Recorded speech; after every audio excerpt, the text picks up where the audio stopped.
ಒಂದು ಗಿಡ ಹೆಚ್ಚು ಕಡಿಮೆ ಈಗ ಒಂದು ತಿಂಗಳಲ್ಲಿ 1-1.5 ಕಾಯಿ ಕಿತ್ತಿದ್ದೀನಿ. ಯಾಕಂದ್ರೆ ಸರೇನು ಸರ್, ನುಗ್ಗೆಕಾಯಿ ಕೇಳ್ತಾ ಇದ್ದೀರಾ? ಇದು ಸುಮಾರು ಒಂದು 500-600 ಗಿಡ ಹಾಕಿದ್ದೀವಲ್ಲ ಈ ಥರ. ಬಂದಾಗ ಬೆಂಗಳೂರು ತೊಗೊಂಡೋಗಿ ಫ್ರೆಂಡ್ಸು ರಿಲೇಷನ್ಸು ಆರಾಮಾಗಿ ಮಾರ್ಕೆಟಲ್ಲಿ ಈಗ ಅದಕ್ಕೆ ಇಲ್ಲ ಅಂದರೂ 50 ರೂಪಾಯಿ ಕೊಡಬೇಕು. ಕೊಡಬೇಕು. ಮೊನ್ನೆ ಒಂದು ಮರ ಇದೆ ಅಲ್ಲಿ ತೋರಿಸ್ತೀನಿ ನೀವು, ಭಾಗ್ಯ. ಇದು ನಾರ್ಮಲ್ ನಾಟಿ ತಳಿ ಇದು ನೋಡಿ ಮಾರ್ಕೆಟ್ ನೋಡಿ ಎಕ್ಸಾಂಪಲ್ ತೋರಿಸಿ. ಇದು ಕೀಪಿಂಗ್ ಕ್ವಾಲಿಟಿ. ಇದು ಮಾರ್ಕೆಟಲ್ಲಿ ಇದೇ ಹೋಗೋದು ನಾಟಿ. ಇದು ನೀವು ಅದು ಭಾಗ್ಯ ತಳಿನೇನೋ ಕೊಟ್ಟಿದ್ದಾರೆ. ಒಂದು ಹೆಚ್ಚು ಕಡಿಮೆ 1 ಮೀಟ್ರ್ ಬರುತ್ತೆ. ನಾನು ಇದು ಕಾರಲ್ಲಿ ತೊಗೊಂಡು ಬೆಂಗಳೂರಿಗೆ ಹೋಗೋ ಅಷ್ಟರಲ್ಲಿ ಒಂಥರ ಬಾಡೋದಂಗೆ ಆಗುತ್ತೆ. ಇದು ನೀವು 3 ದಿನ 4 ದಿನ ಈಚೆ ಇಟ್ಟು ಬಾಡಲ್ಲ ಇದು. ನೋಡಿ ಇದೆಲ್ಲ ಸುಮಾರಿದೆ. ಹುಡ್ಕೊಂಡು ಹೋದರೆ ಇವಾಗ ಹೆಚ್ಚು ಕಡಿಮೆ ಒಂದು 50 kg ನುಗ್ಗೆಕಾಯಿ ಸಿಗುತ್ತೆ ನನಗೆ. ಭಾಗ್ಯ ತಳಿ ಇರ್ಬೋದು, ನನಗೂ ಎಕ್ಸಾಕ್ಟ್ ಗೊತ್ತಿಲ್ಲ. ಈ ತಳಿನೇ ತುಂಬ ಚೆನ್ನಾಗಿದೆ, ಒಳ್ಳೆ ರುಚಿ. ಆದರೆ ಕೀಪಿಂಗ್ ಕ್ವಾಲಿಟಿ ಬರಲ್ಲ.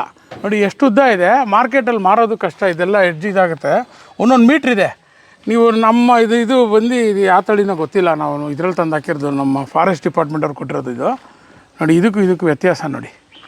ಆಮೇಲೆ ಇದ್ರ ಫಿನಿಶಿಂಗೇ ಬೇರೆ ಇದು. ಬಟ್ ಇದು ರುಚಿ ಚೆನ್ನಾಗಿದೆ, ಬಟ್ ಕೀಪಿಂಗ್ ಕ್ವಾಲಿಟಿ ಇಲ್ಲ.